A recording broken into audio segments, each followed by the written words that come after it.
ቤተሰብ እንዴት ተከታታዮቼ እንዴት ናችሁ? ደህና ናችሁ? እኔ ጋር እግዚአብሔር ይመስገን ሁሉ ሰላም ነው። ስለመጣችሁ አመሰግናለሁ። ዛሬ አንድ ነገር ትንሽ ነገር ለማለት ፈልጌ ነው። እሱ ምንድነው? ስለ ዝምታ። ዝምታ በጣም ወሳኝ ነው። ዝም ማለትን ልመዱ። ዝምታ የስኬታችን መጀመሪያ ነው። ዝም ስንል ስኬታችን እየጨመረ ይሄዳል። ባወራን ቁጥር ግን ስኬታችን እየደከመ ይሄዳል። ምክንያቱም ወሬያችን ከስኬታችን ይቀድማል ማለት ነው። ስለዚህ ትዳር ያዛችሁ ዝም በሉ፣ ህይወት ጀመራችሁ ዝም በሉ፣ ስራ ጀመራችሁ ዝም በሉ። ዝም ብላችሁ በዝምታ ውስጥ ስራችሁን ቀጥሉ። በዝምታ ውስጥ ስራችሁን ስትቀጥሉ ስኬታችሁ መጨረሻ ላይ ማሳየት ትችላላችሁ። ስለዚህ ዝም በማለት መስራትን ልመዱ። ዝም በማለት ስኬት ማምጣትን ልመዱ። ዝም ባለ ማለት ውጤት ማሳየት ልመዱ ማለት ነው። አንዳንዶቻችን ይሄን ልሰራ ነበር፣ ይሄን ላደርግ ነበር፣ ማንኛው ይሻለኛል እያልን ለማያገባቸው ለኛ ግድ የሌላቸው ሰዎች እንማከራቸዋለን። እነሱም የራሳቸውን አመለካከት ይሄ ቢሆን ይሄ ነው፣ እንዲህ ቢሆን እንዲህ ነው፣ እንዲህ ቢሆን እንዲህ ነው እያሉ የኛን ሀሳብ ይሸረሽሩታል ማለት ነው። በዚያን ጊዜ እኛ ውስጥ ያለው ሀሳብ ይሸረሸርና እውነትም ይሄ ነገር እንዲህ ባደርግ ነው አይሳካልኝ ይሆን፣ እንዲህ ቢሆንስ አይሳካ ይሆን ብለን ልባችን ይከፈላል ማለት ነው። ለስኬታችን ወይ ደግሞ ለውጤታችን ድካም፣ ስንፍና፣ ለአእምሯችን አይሆን ይሆን እንዴ የሚል ጥርጣሬ እናሳድርበታለን ማለት ነው። ስለዚህ የምላችሁ ፈልጌ ነው፣ የሆነ ነገር አላማ መስራት ካሰባችሁ በራሳችሁ ወስኑ። በራሳችሁ ኮንፊደንስ ይኖራችሁ።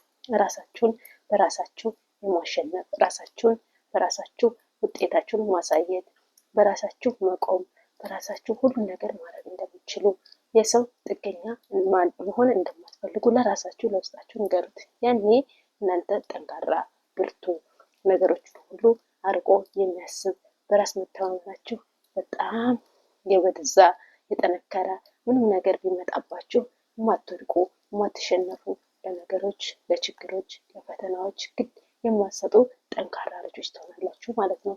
ስለዚህ ይህን ሀሳቤን ከተመቻችሁ ከወደዳችሁት ላይክ፣ ሼር፣ ሰብስክራይብ ያደረጋችሁ አብሮነታችሁን ግለጹልኝ። ሀሳብ አስተያየታችሁን ደግሞ በኮሜንት አስቀምጡልኝ። ስለዚህ አሁን ሰብስክራይብ አድርጉ።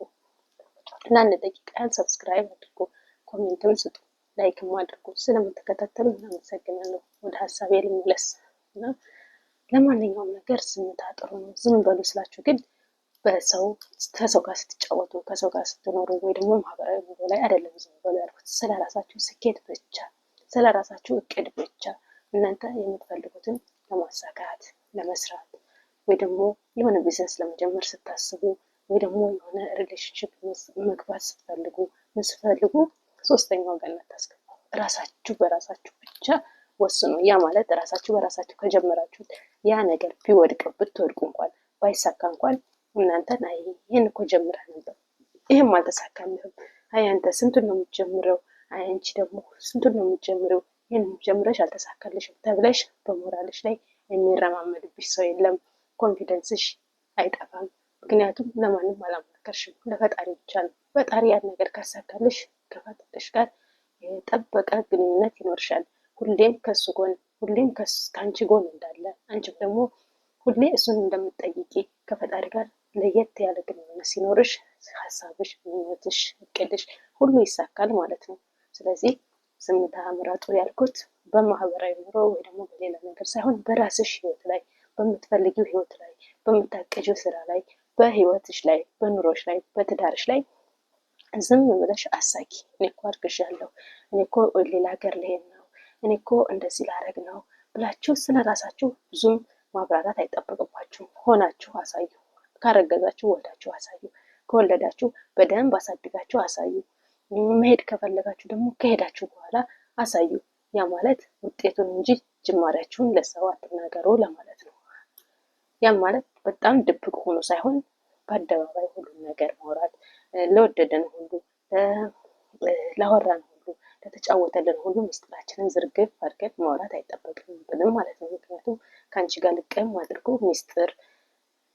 ምስጢረኛ ነኝ ብለሽ ነግረሽው ከዛ እነሱ ወደ ሌላ ሄዳ ደግሞ ለሌላ ሰው ትነግራለች። ያቺ ደግሞ ለሌላኛው ትነግራለች። ያ ማለት የአንድ ሰው ምስጢር ሳይሆን የማህበረሰብ ወሬ ሆነ ማለት ነው። ግን ህይወቱ ያንቺ ነው፣ የምትኖሪው አንቺ ነሽ። የምትጓዥው አንቺ ነሽ፣ የምትሰሪው አንቺ ነሽ።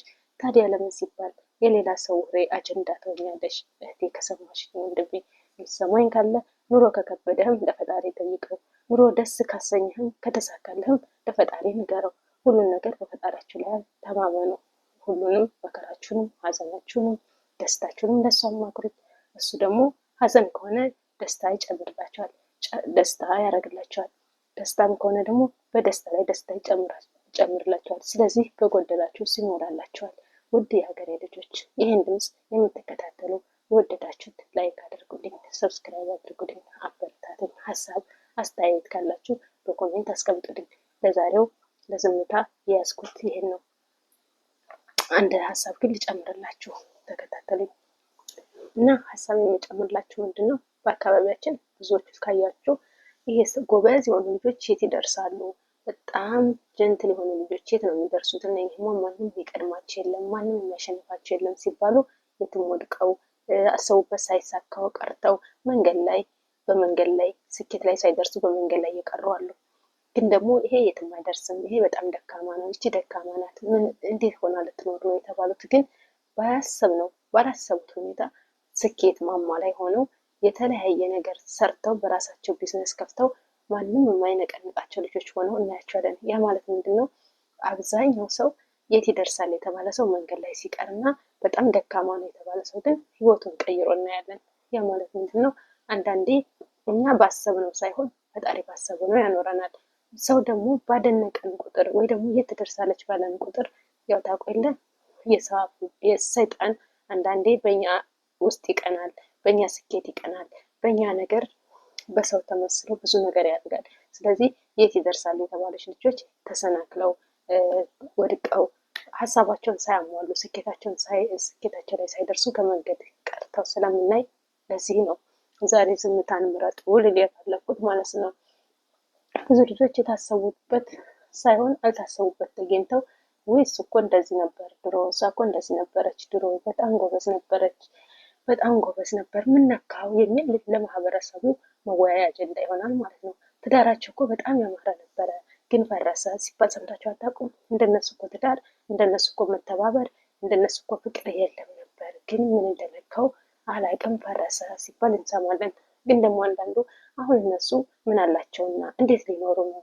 ልጅ ቢወልዱስ እንዴት ሊያሳድጉት ነው ብለው በጣም ደካማ ኑሮ የሚኖሩ ሰዎች ግን ልጆቻቸውን ወልደው አሳድገው አስተምረው ውጤት ላይ ደርሰው እናያለን። ስለዚህ ምን ልላችሁ ፈልጌ ነው፣ በጣም የት ትደርሳላችሁ ስለተባላችሁ ሰው ስላጨበጨበልን ሰው በጣም ጀግና ስላለልን እኛ ውጤት ማማ ላይ እንደርሳለን ማለት አይደለም።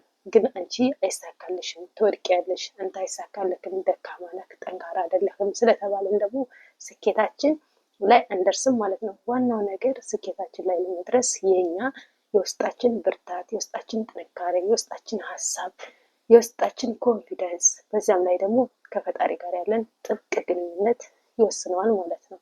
ስለዚህ ያንን እንዴት እናምጣ ካላችሁ መጀመሪያ ከፈጣሪ ጋር መጀመሪያ ዋነኛው ለፈጣሪ እቅዳችሁ መናገር፣ ለፈጣሪ እንዲያሳካላችሁ በጸሎት መለመን።